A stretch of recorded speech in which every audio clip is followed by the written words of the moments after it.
Hay una variación tuya con respecto a la ciudad, pues me da la impresión, porque ya le están dando mucho protagonismo a la cuestión ecológica. Entonces pienso, como la ciudad no cambia y antes es caótica y abandonada por los políticos y sus dirigentes, entonces tú has buscado una parte más general que es la ecología. No, yo no, más bien es un complemento, ¿sí? Más bien es un complemento.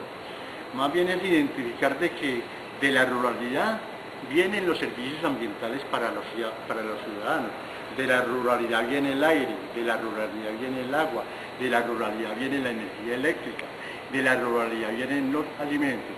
Entonces, es más bien identificar que los ciudadanos estamos en deuda con la ruralidad.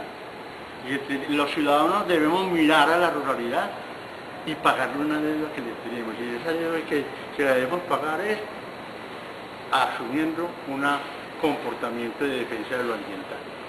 Últimamente has estado viajando a Argentina y a otros países.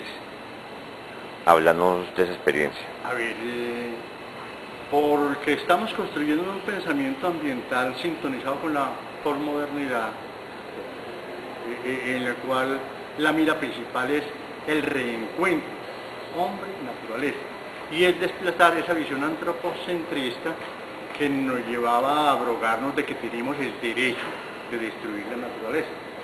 Eso permitió de que me invitaran las redes ambientales. Hay una red ambiental en toda Latinoamérica y en todo el mundo que agrupa entidades civilistas de todos los países: Ecuador, Perú, Venezuela, Bolivia, Brasil, Chile, Uruguay, Paraguay, Buenos Aires. Me invitaron a Buenos Aires a que comentara y hablara de este planteamiento ambiental, y efectivamente fui. Pero sí me renovó un poco la ida por allá a Buenos Aires, y quisiera volver, porque 27 días es muy poco para uno explorar más en detalle de la cultura de una ciudad o un país. Ya. Pero ratifico, por ejemplo, la movilidad de la ciudad de Buenos Aires es exageradamente buena comparada con el caos de Medellín y Bogotá. ¿En qué sentido? Contanos. En el sentido de que en Medellín, por ejemplo, está la guerra del centavo. Entonces cada bucero está en la guerra del centavo, se parquea un rato en ciertos lugares de la ciudad y eso la emprende a toda velocidad, como si llevara salchichas. Y incluso de la misma flota y las mismas rutas son rivalizando entre sí para lograr completar un ingreso. ¿Sí? ¿Y por qué más? Porque en Medellín el transporte está en manos de las mafias del transporte, cuyas principales son los políticos de profesión. Entonces a ellos no les interesa el buen servicio, sino el buen ingreso. Acá en Colombia luchamos por la nacionalización del transporte en la década del 70, pero no lo logramos. En Argentina sí lograron la nacionalización del transporte. Entonces el hecho de que el transporte en Argentina sea del Estado hace de que el conductor tiene asegurado su ingreso, independientemente de la cantidad de pasajeros que moviliza. Entonces los vehículos están permanentemente circulando, no paran sino un instante mientras se apea el pasajero o mientras aborda el bus, y los buses son de muy buena calidad, son buses parecidos al Transmilenio de Bogotá. Y adicionalmente el metro también es nacional. Entonces mientras en Medellín pagamos 1.500 pesos por el metro, en Buenos Aires 500 pesos el metro. ¿Qué otra forma de vida cotidiana te llamó a nivel de Argentina? De Buenos Aires en particular. Bueno, me llamó mucho la atención que estoy convencido de que el argentino, particularmente el de Buenos Aires, tiene una muy elevada autoestima, tiene un muy elevado sentimiento de patria, o cuando son muy criticones, ya critican y critican, a toda hora están criticando a los políticos, pero tienen muy buena autoestima, muy buen sentido de dignidad, lo que les permite mayor vigor para pelear. A pesar de que hayan tenido las dictaduras de vida, en fin, pero es evidente ese sentimiento de reclamación y de exigir la dignidad como ciudadanos. Volvamos a la revista Ciudad.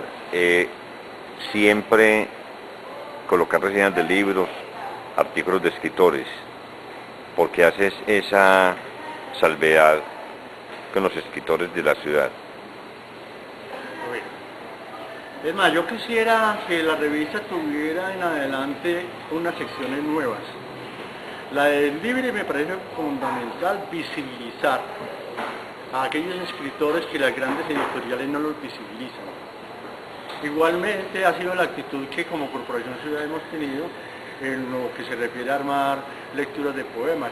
No siempre los mismos poetas, yo respeto mucho a Víctor Gaviria y me gusta inclusive, pero Víctor Gaviria es muy conocido, hay muchos otros poetas buenos y nuevos que requieren también ser visibilizados. E igualmente en la sección de pintura, una nueva versión, una nueva género editorial que pretendo que salga desde el próximo número, es el del personaje.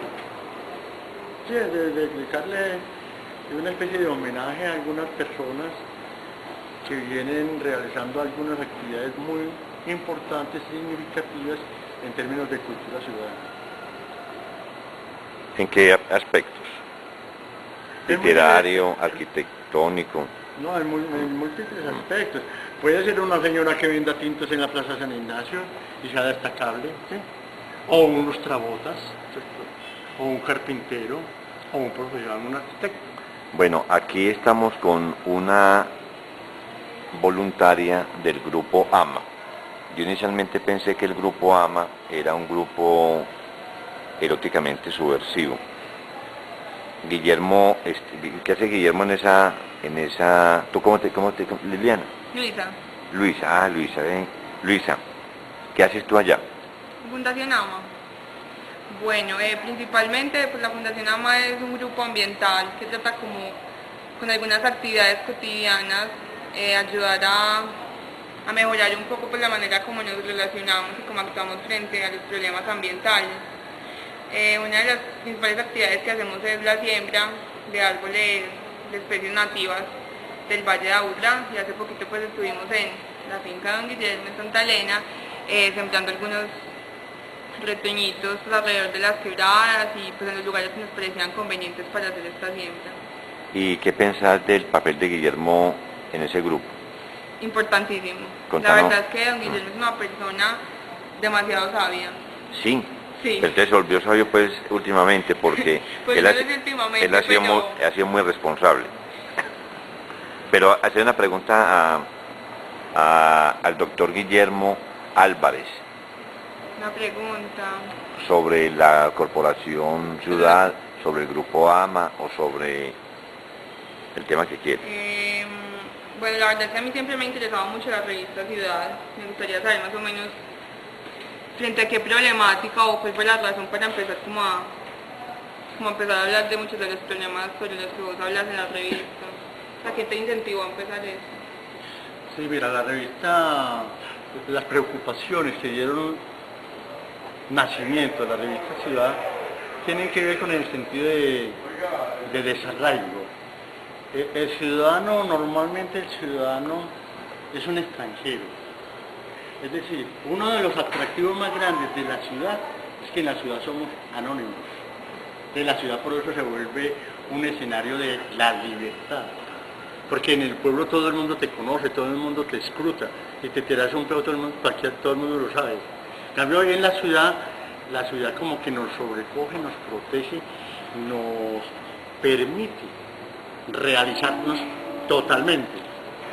Porque simplemente te vas para un lugar más apartado de tu casa y es menos probable que te pillen en lo que estás haciendo. Ese es uno de los elementos muy importantes de la ciudad, de que se combina el desarraigo, el que como individuo no tenés conexión, pero al mismo tiempo te da las posibilidades de libertad y de realización como ciudadano extranjero. siempre eso es como un inmigrante. Esas preocupaciones